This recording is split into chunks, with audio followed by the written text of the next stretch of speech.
Hello everyone, एक बार फिर से आप सभी का स्वागत है आपके अपने एकमात्र भरोसेमंद यूट्यूब चैनल जीके विद एमकेएफ में। तो फ्रेंड्स, वीडियो को बिना स्किप के ध्यान से देखना। मोस्ट इंपोर्टेंट क्वेश्चंस है जीके प्लस जीएस के। और फ्रेंड्स, फुल्ली एनालिसिस ये क्वेश्चंस मिलेंगे आपको, चाहे आप किसी भी लेवल की परीक्षा की तैयारी कर रहे हो। तो चलिए फ्रेंड्स, वीडियो को बिना समय गवाए शुरू करते हैं। पहला क्वेश्चन इस प्रकार है, भारतीय इतिहास में 6 अप्रैल 1930 की तिथि किस लिए जानी जाती है? तो मोस्ट इंपोर्टेंट क्वेश्चन है, इसका राइट आंसर है option number D, Mahatma Gandhi के द्वारा दांडी मार्च के लिए जानी जाती है। ये तिथि कौन सी? 6 अप्रैल 1930 की। और देखिए, गांधी जी ने 12 मार्च 1930 को, कब? 12 मार्च 1930 को साबरमती आश्रम से सविनय अवज्ञा आंदोलन अपने चुने हुए कितने 78 अनुयायियों के साथ में प्रारंभ की थी। और इन्होंने दांडी में समुद्र के किनारे 6 अप्रैल 1930 को, याद रखेगा, 6 अप्रैल 1930 को नमक बनाकर अंग्रेजी कानून की अवज्ञा की थी। इसलिए 6 अप्रैल 1930 की तिथि जानी जाती है महात्मा गांधी जी के द्वारा दांडी मार्च के लिए, या फिर नमक कानून तोड़ने के लिए। आगे बढ़ते हैं। अगला क्वेश्चन है कि क्रांतिकारी चंद्रशेखर आजाद आजादी की लड़ाई लड़ते हुए किस प्रकार शहीद हुए थे? तो ये किस प्रकार शहीद हुए थे? मुठभेड़ के दौरान स्वयं की गोली से। Option number C is the correct answer. मुठभेड़ के दौरान स्वयं की गोली से। याद रखिएगा, चंद्रशेखर आजाद और अंग्रेजों के बीच में सीधी मुठभेड़ हुई थी। कहां पर? इलाहाबाद के अल्फ्रेड पार्क में। इस जगह का नाम भी याद रखिएगा, ये पूछा जाता है अक्सर। इलाहाबाद के अल्फ्रेड पार्क में ये मुठभेड़ हुई थी।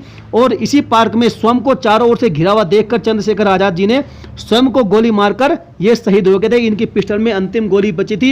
इन्होंने अंग्रेजों की गोली से मरने के बजाय अपनी गोली से शहीद होना उचित समझा। चलिए आगे बढ़ते हैं। अगला क्वेश्चन है कि जलियांवाला बाग हत्याकांड के लिए जिम्मेदार जनरल डायर को निम्न में से किसने मार डाला था? तो इसका विकल्प जो डी है, उधम सिंह, ये आपका सही आंसर है। उधम सिंह ने इन्हें मार डाला था, जनरल डायर को, गोली से। और 1919 में पंजाब के अमृतसर के जलियांवाला बाग में आयोजित सभा में गोली चलाने का आदेश दिया था जनरल डायर ने, और क्रांतिकारी उधम सिंह ने लंदन में इन्हें गोली मार दी थी इसे। और याद रखिएगा फ्रेंड्स, जो 13 अप्रैल 1919 की तिथि थी जब ये घटना घटी थी। जलियांवाला बाग में इकट्ठा हुए लाखों बेकसूर लोगों पर जनरल डायर ने गोली चलवाकर निहत्थे बेकसूर हजारों लोगों को मरवा दिया था। चलिए आगे बढ़ते हैं। अगला क्वेश्चन है, क्वेश्चन नंबर 4, भारत के राष्ट्रपति को कार्यावधि की समाप्ति से पहले भी पद से हटाया जा सकता है, किस आधार पर?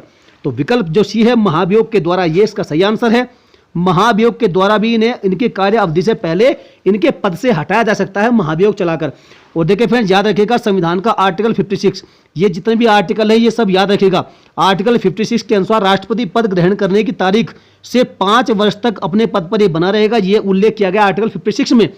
परंतु इस अवधि के पहले भी राष्ट्रपति उपराष्ट्रपति को संबोधित करके अपने लेख के द्वारा अर्थात लिखित पत्र के द्वारा त्यागपत्र दे सकते हैं। और संविधान के अतिक्रमण के आधार पर यदि संविधान का उल्लंघन करते हैं राष्ट्रपति, इस प्रकार से ये इस दोष में पाए जाते हैं, तो राष्ट्रपति को आर्टिकल 61 में उपबंधित महाभियोग की प्रक्रिया के द्वारा पद से हटाया जा सकता है, जिसके लिए महाभियोग प्रस्ताव को संसद की कुल सदस्य संख्या का कितना 2/3 बहुमत से पारित होना अति आवश्यक होता है। चलिए आगे बढ़ते हैं। अगला क्वेश्चन है कि प्रथम पंचायती राज व्यवस्था का उद्घाटन पंडित JL नेहरू द्वारा 2 अक्टूबर 1959 को कहां पर किया गया था? राइट आंसर विकल्प जो सी है, नागौर, ये इसका सही उत्तर है। ये नागौर से किया गया था। और याद रखिएगा, पंचायती राज व्यवस्था को सशक्त बनाने अर्थात मजबूत बनाने के लिए, सुधार देने के लिए वर्ष 1957 में बलवंत राय मेहता की अध्यक्षता में ग्रामोद्योग समिति का गठन किया गया था।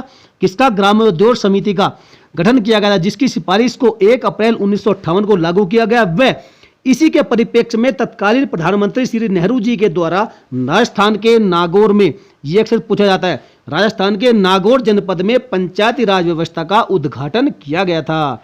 चलिए आगे बढ़ते हैं। भुगतान संतुलन को किस प्रकार परिभाषित किया जाता है? ये फ्रेंड्स इकोनॉमी का क्वेश्चन, ध्यान से सुनिएगा इसे। तो इसका जो राइट आंसर है विकल्प ए है, वो सही है इसका। निर्यात मूल्यों की अपेक्षा आयात मूल्यों में कमी करके। और भुगतान संतुलन जानिए क्या है? तो यह वह अवस्था होती है जब आयात की अपेक्षा निर्यात अधिक हो। जब आयात की अपेक्षा निर्यात अधिक हो तो वह जो व्यवस्था होती है, अवस्था होती है, वह भुगतान संतुलन की यही अवस्था होती है जब आयात की अपेक्षा निर्यात अधिक हो। और देखिए, यदि निर्यात मूल्यों की अपेक्षा आयात मूल्यों पर कमी कर दी जाए, कहने का मतलब है जो निर्यात मूल्य है उसकी अपेक्षा जो आयात मूल्य है उसकी कमी कर दी जाए, उसमें कमी कर दी जाए, तो हमें आयात का भुगतान निर्यात की अपेक्षा कम करना होगा, जिससे क्या होगा कि भुगतान संतुलन की जो स्थिति है वो बनी रहेगी। चलिए आगे बढ़ते हैं। भारत में किस गवर्नर जनरल को स्थानीय स्वशासन का पिता कहा जाता है? तो मैंने इस क्वेश्चन को जानबूझ कर रिपीट किया फ्रेंड्स। पिछली वीडियो में मैंने आपको ये क्वेश्चन समझाया था, क्योंकि इसकी इंपॉर्टेंस को देखते हुए मैंने इसको रिपीट किया है। इसका राइट आंसर है विकल्प सी, लॉर्ड रिपन। लॉर्ड रिपन को कहा जाता है स्थानीय स्वशासन का पिता। और फ्रेंड्स याद रखिएगा, जो भारत में स्थानीय स्वशासन एक्ट बनाकर स्थानीय स्वशासन की शुरुआत कब की गई थी? 28 मई 1882 ईस्वी को लॉर्ड रिपन के ही शासनकाल में। और लॉर्ड रिपन के बहुत से महत्वपूर्ण कार्य हैं जो कि इस प्रकार हैं। देखते हैं क्या क्या इनके महत्वपूर्ण कार्य थे। तो देखिए, जैसे कि वर्नाक्यूलर पुलिस एक्ट की समाप्ति की थी 1882 महीने के समय में। प्रथम फैक्ट्री एक्ट आया था 1881 ईस्वी महीने के समय में। पहली जो नियमित जनगणना हुई थी 1881 ईस्वी में, वो भी इन्हीं के शासनकाल में हुई थी। और जो स्कूली शिक्षा हेतु हंटर आयोग की नियुक्ति हुई थी 1882 में। इल्बर्ट बिल विवाद आया था, ये हुआ था आपका 1883 ईस्वी में, इन्हीं के शासनकाल में। और अकाल संहिता की स्थापना भी हुई थी 1883 में, इसी लॉर्ड रिपन के शासनकाल में। चलिए, इनके बहुत से महत्वपूर्ण कार्य सभी को याद रखिएगा। अगला क्वेश्चन है कि मुस्लिम लीग की स्थापना सन 1906 में कहां पर हुई थी? मोस्ट इंपोर्टेंट राइट आंसर विकल्प सी है, ढाका में हुई थी। किसमें? ढाका में हुई थी इसकी स्थापना। और मुस्लिम लीग की स्थापना 1906 में ढाका में किसके? आगा खां, ढाका के नवाब और मोहसिन उल मुल्क के नेतृत्व में की गई थी इस मुस्लिम लीग की स्थापना। नेक्स्ट क्वेश्चन कि खतरे के संकेतों के लिए लाल प्रकाश का प्रयोग किया जाता है। क्यों किया जाता है लाल प्रकाश का प्रयोग भाई साहब? तो देखिए, जिसका राइट आंसर है ऑप्शन नंबर ए। इसका जो प्रकीर्णन होता है, इसका प्रकीर्णन होता है जो सबसे कम होता है। और खतरे के संकेत के लिए लाल रंग का प्रयोग किया जाता है, क्योंकि लाल रंग का जो विचलन होता है या इसका जो प्रकीर्णन होता है वो सबसे कम होता है। जबकि जो नीला रंग है, नीला प्रकाश है, उसका विचलन सबसे अधिक होता है, जिसके कारण से नीला रंग हमें दूर से साफ दिखाई नहीं देता, लेकिन हमें लाल रंग साफ दिखता है। चलिए आगे बढ़ते हैं। अगला क्वेश्चन है कि धूप के चश्मे की पावर कितनी होती है? जबरदस्त क्वेश्चन है भाई साहब, मस्त एकदम बढ़िया क्वेश्चन है ये। इसके आने की पूरी संभावना होती है ऐसे क्वेश्चंस की। तो इसका right answer option number D, 0 dioptre. और देखिए, जो धूप के चश्मे होते हैं उसकी पावर 0 डायोप्टर होती है, क्योंकि जो डायोप्टर है वो स्वयं ही पावर का सूचक होता है, इसलिए 0 डायोप्टर होती है धूप के चश्मे की पावर। आगे बढ़ते हैं। अगला क्वेश्चन है कि शब्द आयरन किस खेल से संबंधित है? गोल्फ, टेबल टेनिस, पोलो या फिर जूडो? राइट आंसर विकल्प ए है, गोल्फ। ये जो आयरन शब्द है वो गोल्फ से संबंधित है। और गोल्फ खेल का आरंभ हुआ था भाई साहब 15वीं शताब्दी के मध्य में। कहां से? स्कॉटलैंड से हुआ था। और आयरन शब्द गोल्फ से ही संबंधित है। गोल्फ शब्द के जो अन्य शब्दावली है वो क्या क्या है, और भी शब्द जो इससे जुड़े हुए हैं कौन कौन से हैं? जैसे कि स्पिन, बर्डी, होल, और ये है डादन द मिडल, डफ, ग्रीन, मैसी, बैगल, अंडरकट। ये सभी शब्द जो हैं गोल्फ से संबंधित है। इनको भी याद रखिएगा भाई साहब, कभी कभी पूछ लिए जाते हैं। अगला क्वेश्चन है कि निम्न में से कौन से पुस्तक बंगाली देशभक्ति की बाइबल मानी जाती है? गीतांजलि, आनंद मठ, देवदास या फिर गोरा? तो इसका right answer option number B है, आनंद मठ जानी जाती है ये भाई साहब बंगाली देशभक्ति की बाइबल, आनंद मठ। और इस पुस्तक का जो कथानक है वो सन्यासी विद्रोह पर आधारित है। और भारत का जो राष्ट्रगीत है वो भी इसी पुस्तक से लिया गया है, आनंद मठ से, याद रखिएगा। नेक्स्ट क्वेश्चन, सोनगिरी का ऐतिहासिक दिगंबर जैन तीर्थ स्थल कहां पर स्थित है? उत्तर प्रदेश, राजस्थान, मध्य प्रदेश या फिर उड़ीसा? तो इसका राइट आंसर है ऑप्शन नंबर सी, मध्य प्रदेश में स्थित है ये। और याद रखिएगा, सोनगिरी का ऐतिहासिक दिगंबर जैन स्थल है वो कहां पर? मध्य प्रदेश के दतिया जिले में, दतिया जिले में यह स्थित है। और दतिया मध्य प्रदेश का एक महत्वपूर्ण जिला है। यह जैन धर्म के दिगंबर संप्रदाय के अनुयायियों का एक प्रमुख तीर्थ स्थल है। और यह जो जैन धर्म के दिगंबर संप्रदाय संबंधित लगभग 100 मंदिरों का निर्माण यहां पर किया गया है। नेक्स्ट क्वेश्चन, क्वेश्चन नंबर 14 कि पैगंबर हजरत मोहम्मद साहब का जन्म कहां पर हुआ था या कब हुआ था? करेक्शन, कब हुआ था? तो इसका जो राइट आंसर है वो है ऑप्शन नंबर ए, 570 ईस्वी में हुआ था मोहम्मद साहब जी का जन्म।